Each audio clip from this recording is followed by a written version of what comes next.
Quand un enfant ou un adolescent est confronté à la mort d'un proche, ses comportements peuvent changer brusquement. On va voir avec Dimitri, le psy de la bande, que dans ces cas-là, eh bien, il est important de parler. Mais pas question de métaphore, il faut vraiment parler vrai, sans détour, Dimitri. Oui, parce que du genre, elle dort, elle est partie en voyage, etc. L'enfant ne peut pas intégrer ce genre de choses. Je me souviens d'une petite fille comme ça, on lui avait dit, suite à la mort d'une camarade de classe, eh bien, elle est au ciel. Et cette petite fille, elle avait un papa qui était pilote d'avion et elle a dit tout naïvement, il faudrait que je prévienne mon papa parce que lui, il risque de l'écraser.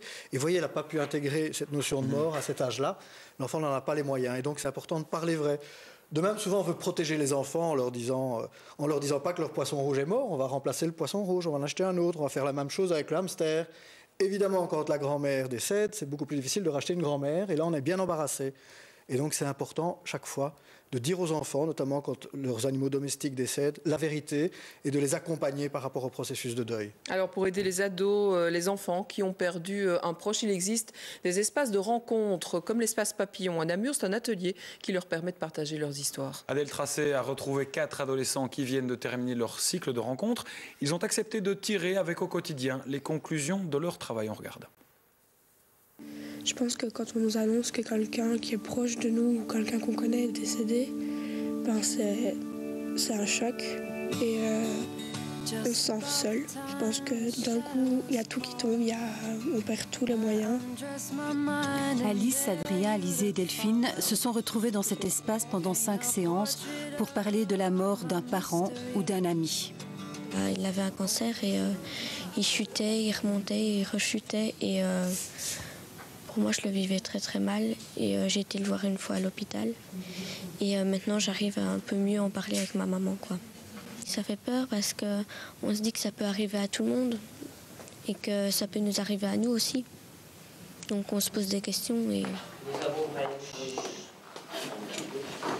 L'espace Papillon m'a beaucoup aidée. Pourquoi? Parce que j'ai pu en parler, j'ai pu m'exprimer et ça m'a beaucoup aidée parce que ça me libérait un peu. Avant l'espace Papillon, je me sentais pas bien dans ma peau, triste. Et maintenant qu'on a parlé de mon problème, du décès et tout, je me sens plus libre, à peu près comme un papillon. On va dire que je me suis libéré de ma chrysalide et que je me suis envolé, tout simplement. Qu'est-ce que tu as trouvé ici qui te permettait de dépasser cette tristesse Que déjà je suis pas tout seul, qu'on m'a permis de faire le deuil et que voilà. Faire le deuil, ça veut dire quoi ça, dans les mots d'un adolescent?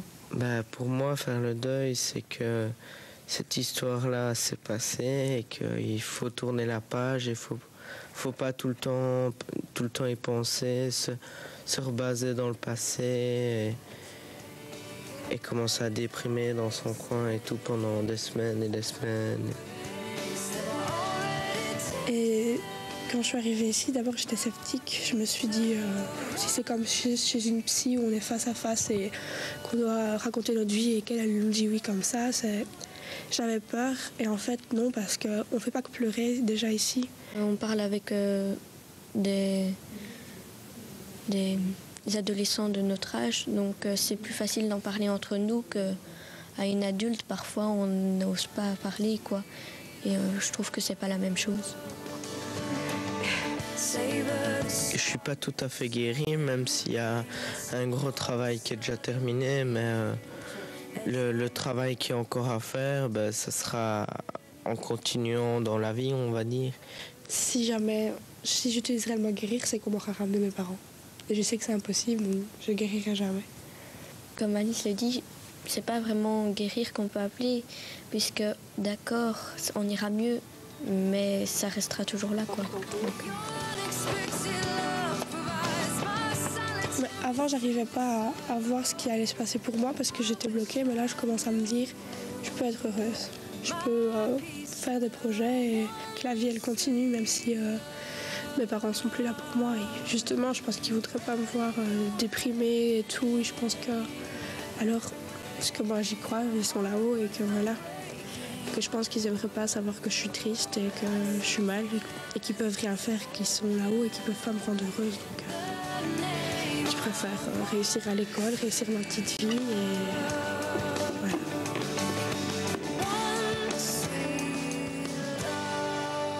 Voilà, un espace de rencontre pour les adolescents qui se situe à Namur, puis des espaces de parole comme celui-là. Il y en a aussi pour les enfants, alors de 4 à 11 ans à Liège et puis à Bruxelles. Alors Dimitri, c'est quoi faire son deuil? C'est vrai qu'on entendait la question posée. On voit que ça prend du temps, que c'est un processus difficile. Et c'est un peu comme une ombre. Au début, quand on annonce un décès, quand on vit un décès, cette ombre est tellement grande qu'on ne voit qu'elle autour de soi. On est dans un bain d'émotions qui se multiplient. Et au fur et à mesure du travail de deuil, cette ombre va se rétrécir. Et un jour, on ne la verra plus. On sera quelque part libéré. Mais comme disait très très bien cette jeune fille dans le reportage, c'est pas pour autant qu'elle va partir lors d'une date d'anniversaire, lors d'une rencontre avec quelqu'un. Elle peut tout d'un coup reprendre son ampleur initiale. Et c'est normal. Pour autant qu'en 24 heures, 48 heures, on arrive de nouveau à rétrécir cette ombre qu'on aura peut-être mis parfois 1 an, 2 ans, voire plus, pour rétrécir. Alors, outre ces espaces de parole, comment l'enfant peut faire un travail de deuil? Mais c'est important vraiment d'être à l'écoute de toutes les émotions de l'enfant qui se mélangent. Elles sont souvent très très fortes. Sa tristesse, bien sûr, mais toutes les peurs, on l'a bien vu aussi dans le reportage, la colère qu'on peut ressentir, et même parfois un sentiment de culpabilité profond, parce que quand on perd un frère ou une sœur, et bien souvent on pense que c'est de sa faute. L'enfant a cette tendance naturelle à croire que tout ce qui se passe autour de lui est dû à lui. Et donc il faut être très fin dans son écoute et l'accompagner pour qu'il puisse vraiment librement exprimer tout ça. Et puis il ne veut pas faire trop de peine à ses parents, il peut avoir cette tendance à tout garder à l'intérieur de lui, ne rien montrer. Oui, et ça c'est vrai que c'est important donc d'être à l'écoute pour éviter les complications. Complications de quel ordre? Mais les complications, c'est par exemple que dès lors il peut fuir tout nouvel attachement potentiel, parce qu'il a trop peur de perdre effectivement cette nouvelle attache. Les fugues, évidemment, les comportements violents à l'école, le désintérêt par rapport à des tas de choses, la perte de soins par rapport à lui-même.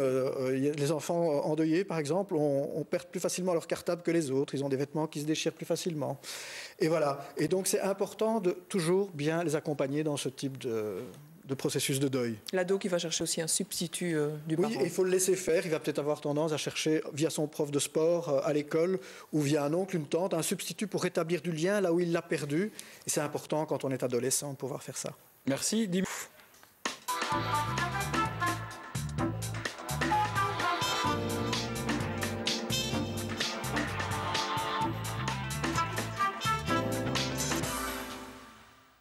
Ce soir.